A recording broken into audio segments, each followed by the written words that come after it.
আসসালামু আলাইকুম। ব্যবসার মূল চালিকা শক্তি হলো ট্রাফিক। আপনার ব্যবসায় যদি ট্রাফিক পর্যাপ্ত না থাকে, আপনার ব্যবসা লস হওয়ার সম্ভাবনা সবথেকে বেশি। আজকে আমরা এই ট্রাফিক কিভাবে বৃদ্ধি করে সেটা নিয়ে কথা বলবো। ট্রাফিক বৃদ্ধির অনেকগুলো ওয়ে আছে।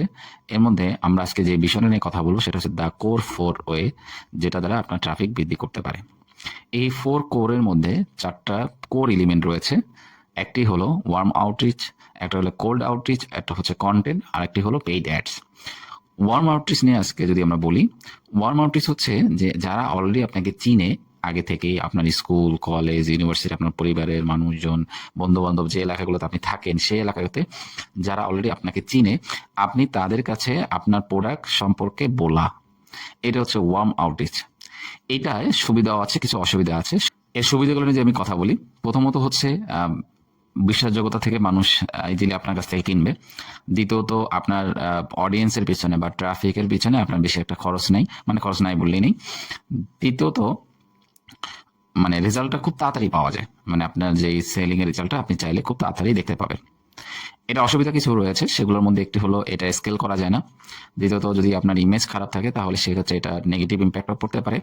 তৃতীয়ত যদি আপনি বারবার তাদেরকে নক করেন, এটা তাদের বিরক্তির কারণও হতে পারে।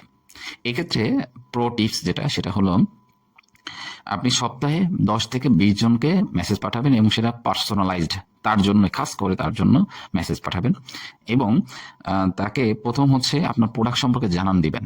এমন না যে তার কাছে প্রোডাক্টটা সেল করে দিবেন, না, তাকে প্রোডাক্ট সম্পর্কে জানান যে আপনি আপনার ব্যবসা শুরু করেছেন, সেই ব্যবসায় এই প্রোডাক্ট নিয়ে কাজ করছেন। আপনাদের যদি এরকম কোনো পণ্য দরকার হয় তাকে, আপনাকে যেন নক করে, এরকম কিছু একটা মেসেজ দিয়ে দিলেন।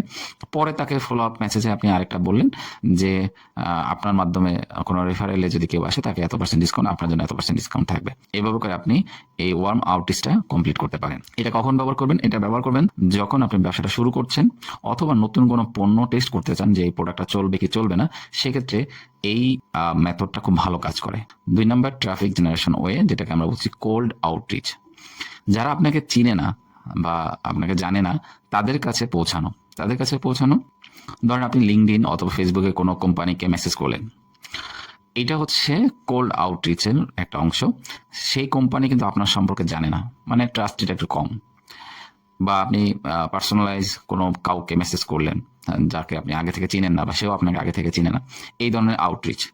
এক্ষেত্রে কিছু সুবিধা রয়েছে, কিছু অসুবিধাও রয়েছে। প্রথম সুবিধা হচ্ছে এটা আনলিমিটেড সম্ভাবনা, মানে আপনি চাইলে তো অনেক মানুষকে মেসেজ করতে পারেন। আরেকটা হচ্ছে আপনি টার্গেট অডিয়েন্স খুঁজে পাবেন, যে আসলে আপনার এই প্রোডাক্টের টার্গেট মার্কেট যেটা, এবং সেই মার্কেটে অডিয়েন্স কারা, তাদেরকে আপনি ইজিলি খুঁজে পাবেন। এরপর এটাকে আপনি ইজিলি স্কেল করতে পারবেন। ধরেন আপনি আজকে 100 জনকে দিচ্ছেন, এটা 100 থেকে কত রেশিওতে আপনার এটা রিটার্ন আসতেছে, এভাবে করে আপনি দেখে এটাকে স্কেল আপ করতে পারবেন। অসুবিধা রয়েছে, অসুবিধা হচ্ছে যেহেতু আপনাকে সে চিনে না, সেক্ষেত্রে প্রথম বিশ্বাস করানোটা একটু কঠিন, ও সেটা সমাধানও রয়েছে। এরপরে আপনি স্ক্যামার কিনা, হ্যাঁ, এটা রেসপন্স রেট প্রায় খুবই কম, 1 থেকে 5% রেসপন্স রেট। 100 জনকে দিলে 5 জন আপনার রেসপন্স করবে। হ্যাঁ, এটা কখন ব্যবহার করবেন? যখন আপনি আসলে B2B বিজনেস করছেন, অথবা হাই টিকেট কোনো পণ্য সেল করতে যাচ্ছেন, বা আপনার ওয়ার্ম অডিয়েন্স যদি শেষ হয়ে যায়, তখন আপনি এটা ব্যবহার করবেন। তো এটার ক্ষেত্রে একটা ব্যবহারিক টিপস আপনাদেরকে দিয়ে দিই, সেটা হচ্ছে আপনি প্রথম মেসেজেই, এখানেও সেম কথা, বিক্রির চেষ্টা করবেন না, তাদেরকে একটু ভ্যালু দেওয়ার চেষ্টা করুন, এবং তার পার্সোনালাইজড মেসেজে তাকে অ্যাড্রেস করুন, তার নাম অথবা পেশা উল্লেখ করে তাকে মেসেজ করুন। 3 নাম্বার যেটি হচ্ছে, সেটা হচ্ছে পোস্টিং কন্টেন্ট। এটা হচ্ছে কেমন, যে আমি এই যে ফ্রিতে কন্টেন্ট দিলাম, ভ্যালু দিলাম, এরপর হচ্ছে একটা আপনার আমার প্রতি ট্রাস্টই তৈরি আসবে, ফলোয়ার হবেন, দেন আপনি একসময় কাস্টমার হবেন। এটা একটা লং জার্নির পথ। এক্ষেত্রে বেস্ট হচ্ছে প্রতিদিন মিনিমাম 4টা থেকে 5টা পোস্ট করা। এরপর হচ্ছে সপ্তাহে মিনিমাম 3টা থেকে মিনিমাম 3টা, এর বেশি ইনস্টাগ্রাম রিল দেওয়া, এবং ইউটিউবেও সিমিলার রেশিওতে ইউটিউবে ভিডিও দেওয়া। এর সুবিধা হচ্ছে দীর্ঘমেয়াদী সবচেয়ে শক্তিশালী একটা ট্রাস্টই তৈরি হয়, এবং বিশ্বাস এবং অথরিটিও তৈরি হয়। একটা মানুষ আপনাকে, আপনার সম্পর্কে জানছে, আপনার কথাগুলো শুনছে, সেখান থেকে একটা ট্রাস্টই তৈরি হয়। আরেকটা হচ্ছে আপনার ভিডিওগুলো বা আপনার পোস্টগুলো তো কন্টিনিউয়াস সোশ্যাল মিডিয়াগুলোতে অ্যাক্টিভ থাকে, সেক্ষেত্রে দেখা যায় যে এইটা মাসের পর মাস, বছরের পর বছর আপনার ট্রাফিক জেনারেশনে অনেক বেশি হেল্প করে। অসুবিধা হচ্ছে যে এটা ফলাফল খুব তাড়াতাড়ি পাওয়া যায় না, এটা মোর টাইম লাগে, 3 থেকে 6 মাস লাগে যেখানে আপনি ভ্যালুয়েবল কন্টেন্ট দিচ্ছেন, তারপরে সেটা মানুষের কাছে রিচ হতে এবং আপনার সম্পর্কে জানতে একটা লম্বা সময় লাগে। আর হচ্ছে নিয়মিত আপনাকে ভিডিও করতে হবে, কন্টেন্ট দিতে হবে, নিয়মিত একটা পরিশ্রমের প্রয়োজন। তৃতীয়ত হচ্ছে আপনার কন্টেন্ট তৈরি দক্ষতা ডেফিনেটলি দরকার, আদারওয়াইজ আপনার কথাগুলোকে শুনবে না বা আপনার কাছ থেকে আপনার দেওয়া কন্টেন্টগুলো পড়বে না। কখন এটা ব্যবহার করবেন? যদি আপনি চান যে আপনি একটা দীর্ঘমেয়াদী পরিকল্পনা করছেন এবং আপনি একটা বড় ব্র্যান্ড বিল্ড করতে যাচ্ছেন, তখন এটা ব্যবহার করবেন। এবং এটার ব্যবহারিক টিপস হচ্ছে আপনি প্রথম ছোট ছোট ভিডিও দিবেন এবং সেটা সবচেয়ে শক্তিশালী হুক দিয়ে ভিডিওগুলো তৈরি করবেন। ক্যারোসেল পোস্ট যেটাকে বলে, শিক্ষামূলক পোস্ট যেটাকে যে একসাথে স্লাইড আকারে থাকে, এই ধরনের পোস্টগুলো করবেন এবং আপনার কিছু পার্সোনাল ব্যক্তিগত গল্পগুলো শেয়ার করার চেষ্টা করবেন বা ইন্ডাস্ট্রি ইনসাইটগুলো বলার চেষ্টা করবেন। দেখবেন যে মানুষ অটো আপনার সাথে কানেক্ট হচ্ছে। 4 নাম্বারটি হলো পেইড অ্যাড। পেইড অ্যাড মানে হচ্ছে আপনি টাকা দিলেন, সেটা সবগুলো সোশ্যাল মিডিয়া হোক বা যে কোনো platform, Google, YouTube, Facebook, Instagram, এই যেগুলোতে পেইড অ্যাড একটা সিস্টেম আছে আমরা জানি, যেটাকে আমরা বুস্টিং নামেও চিনি ফেসবুকের ক্ষেত্রে।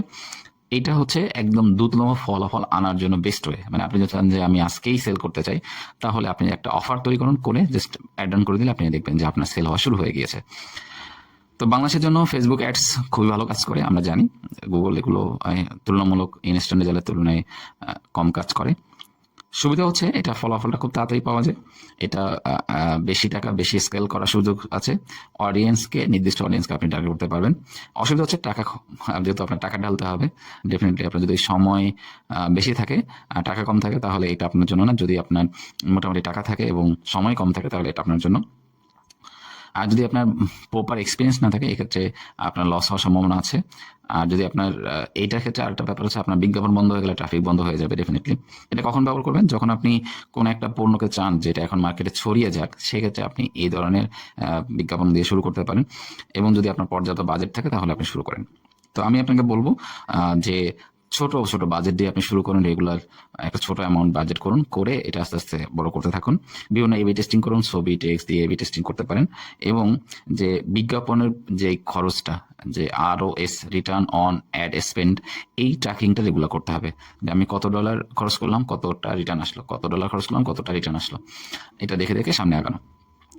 তো আমি আরেকটু সারমর্ম যদি বলি, মানে ছোট করে, আমরা 4টা অডিয়েন্স নিয়ে কথা বলেছি: একটা ওয়ার্ম, একটা কোল্ড, একটা কন্টেন্ট, একটা পেইড অ্যাড।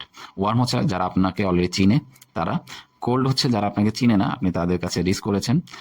3 নাম্বারটি হলো কন্টেন্ট, মানে আপনি রেগুলার আপনার সোশ্যাল মিডিয়াগুলোতে অ্যাক্টিভ থাকা এবং এঙ্গেজ থাকা, বিভিন্ন পোস্ট করা। 4 নাম্বার হচ্ছে পেইড, যেটা আপনি ডলার দিয়ে বুস্ট করেন, যেটা এই ধরনের পেইড অ্যাডস। তো আজকে এই পর্যন্ত। ধন্যবাদ সবাইকে। আসসালামু আলাইকুম। যদি ভালো লেগে থাকে শেয়ার করতে ভুলবেন না।